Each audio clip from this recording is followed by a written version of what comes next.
Bună, dragilor, și bine ați venit la o nouă citire. De această dată te invit la o citire generală, specială, în cadrul căreia vreau să văd ce mesaje are Universul în acest moment să îți transmită când tu ai intrat pe acest videoclip.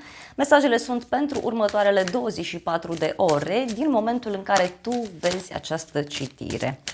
Să vedem ce se întâmplă din punct de vedere personal, profesional, financiar, dar și surpriza pentru sufletul tău. Ok. Avem multe mesaje aici. Avem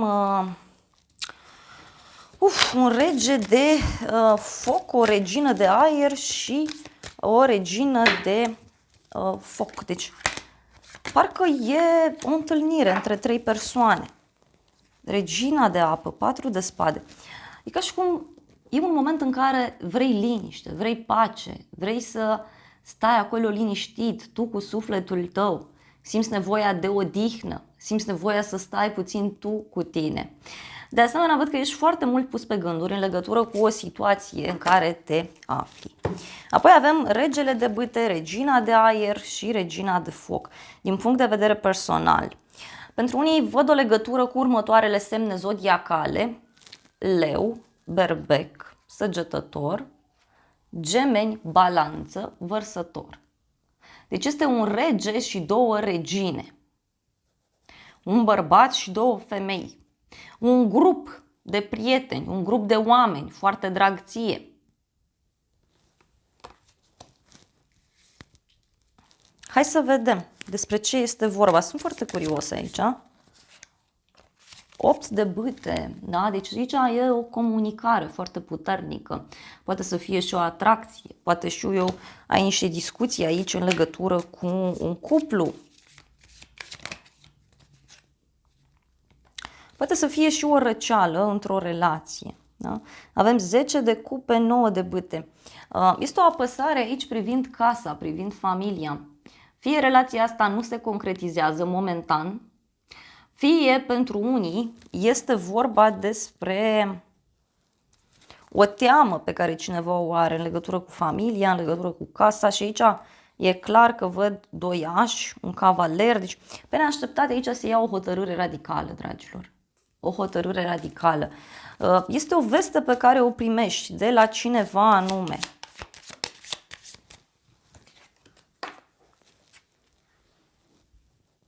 Cineva abandonează situația asta sau poate să fie o întâlnire cu niște prieteni și primești invitația asta și lași tot ceea ce ai de făcut în urma ta și mergi spre relaxare, spre liniște.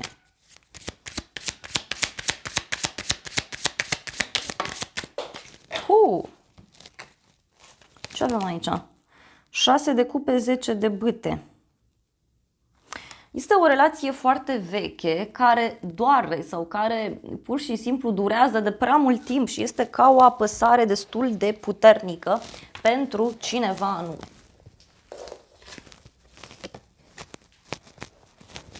Lumea, deci o eliberare. O eliberare pentru tine. Hai să vedem în continuare. Avem nebunul, foarte interesant, deci mult curaj pe care tu îl ai în legătură cu o situație, în legătură cu o relație. Poate să fie și un nou început din punct de vedere profesional, dar eu mai văd clar aici pentru tine și un eveniment neașteptat. Uite, 9 de cupe, deci e o bucurie foarte, foarte mare pe care tu o ai aici, legată de bani, legată de muncă. Poate pentru unii este vorba despre o bucurie foarte mare legată de un nou început. Cineva se eliberează. Să vedem nebunul, ce trebuie să știi. Te eliberezi dintr-un blocaj, dintr-o situație ciudată.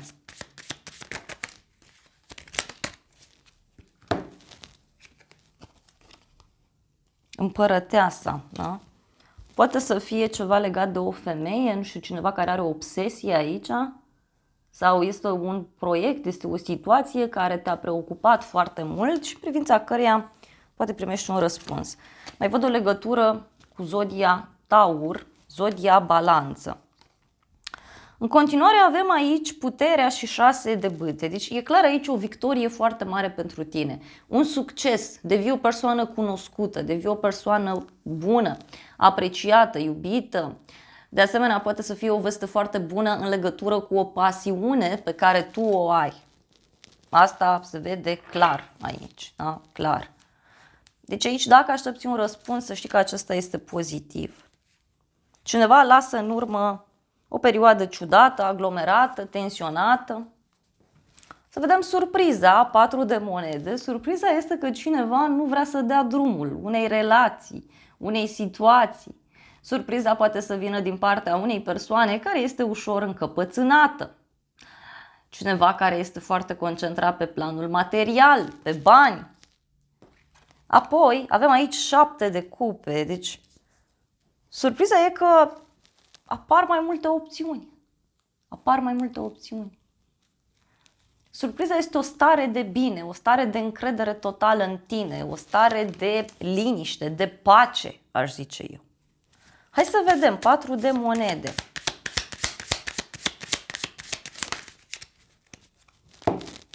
Cineva care este blocat în luarea unei decizii. Steaua și 3 de monede, o legătură cu un vărsător, dar și lumina care apare de la capătul tunelului, apare o speranță, afli un adevăr, ceva se rezolvă în legătură cu un grup format din 3 persoane sau în legătură cu niște colegi de la muncă. Pot fi și niște informații pe care le afli și care ție personal ți se par benefice, da? Te ajută. Justiția, o legătură cu zodia balanță, dar și o hotărâre importantă a unei persoane. E ca și cum nu mai merge joaca, nu mai merge înșelăciunea, nu mai merge amânarea, ceva se clarifică. Da? Ia să vedem noi aici despre ce este vorba. 7 de monede, 6 de spade. 6 de monede, 7 de spade. Este vorba despre o victorie, despre o bucurie în legătură cu ceva ce tu aștepți de foarte mult timp. Poate să reprezinte și faptul că afli de nașterea unui copil, afli de un proiect care crește, afli de ceva ce se schimbă sau chiar cineva care se mută. Poate surpriza vine în urma unui drum pe care îl faci.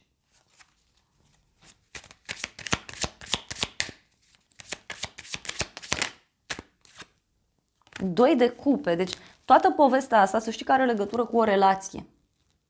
Fie apare o relație în viața ta, fie în relația deja existentă vei avea parte de aceste surprize, de aceste conversații. Soarele, cavalerul de bâte, deci o surpriză foarte mare, o bucurie extraordinar de mare. Se discută despre oficializarea relației, se discută despre o nouă relație sau o nouă etapă. Da?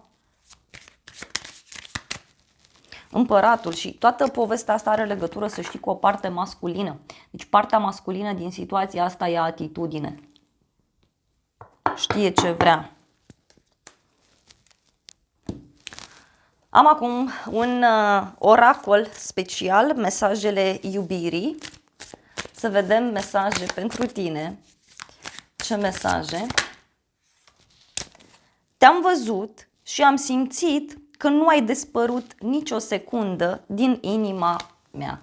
Deci este cineva care nu te poate uita. Este cineva care ție personal îți este alături. Meriți tot ce este mai bun. Mă tem să te contactez. Deci cineva care a rămas cumva cu gândul la tine și este o persoană aici care, nu știu, căruia este teamă să-ți scrie sau este teamă să te contacteze.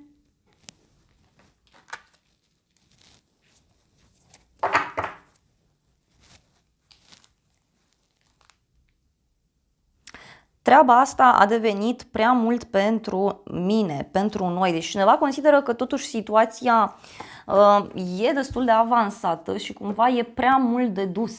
E prea mult de dus și ceva trebuie făcut în situația asta. Neapărat. O să mai cer câteva mesaje pentru tine.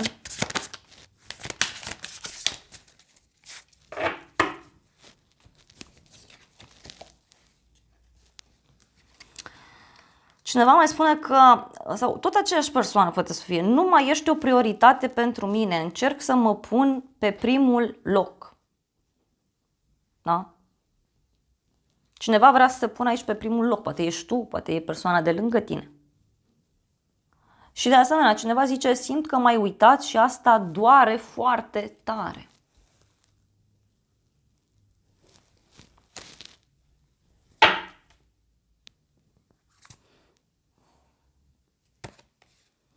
Cineva care nu știu, vrea să păstreze distanța pe de o parte, dar pe de altă parte nu suportă toată situația asta. Hai să vedem surpriza.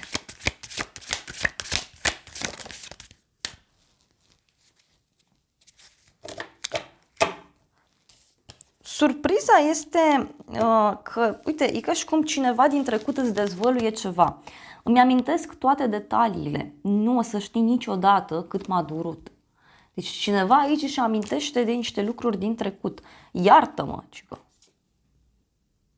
Sper într-o zi să mă pot ierta. Deci e cineva care cumva o să-și ceară iertare, cumva o să afli niște lucruri și persoana asta o să zică că băi, îmi cer iertare, da? Nu am vrut să fac asta. Da? Cineva care o să mai vrea o șansă, văd aici.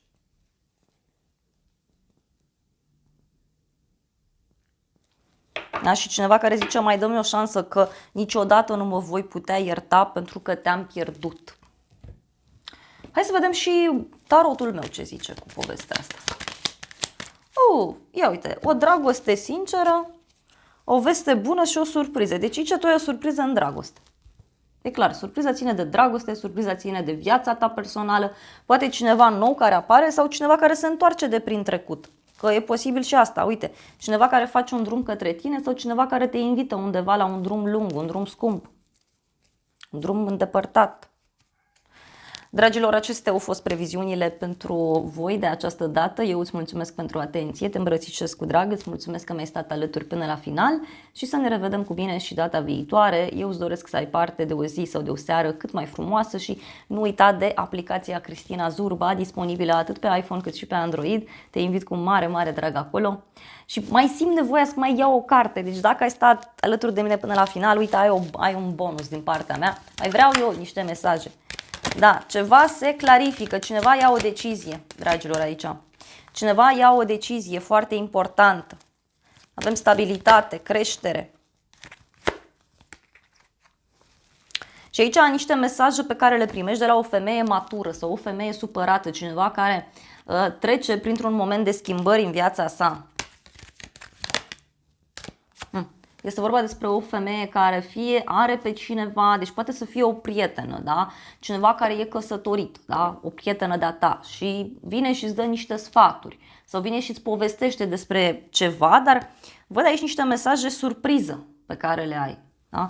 Persoana asta o să-ți spună așa pe neașteptate că s-a finalizat un ciclu, s-a finalizat o situație în care sunteți sau în care este. Dacă ești femeie, uite, poate este vorba despre a lua o hotărâre împreună cu partenerul tău, da? Să mergeți mai departe cu relația sau să încheiați povestea dacă lucrurile nu mai merg. Acum depinde de fiecare, da? Depinde de fiecare. Avem succes, mândrie și provocări aici. Da? E o luptă. E o luptă. E o luptă care s-a dus, dar care acum se pare că se liniștesc lucrurile. Da? Uite, se deblochează în sfârșit această situație tensionată. Dragii mei, gata, vă mulțumesc pentru atenție, vă îmbrățișez cu drag, să aveți o zi sau o seară cât mai frumoasă și vă mulțumesc încă o dată că îmi sunteți alături în fiecare clipă.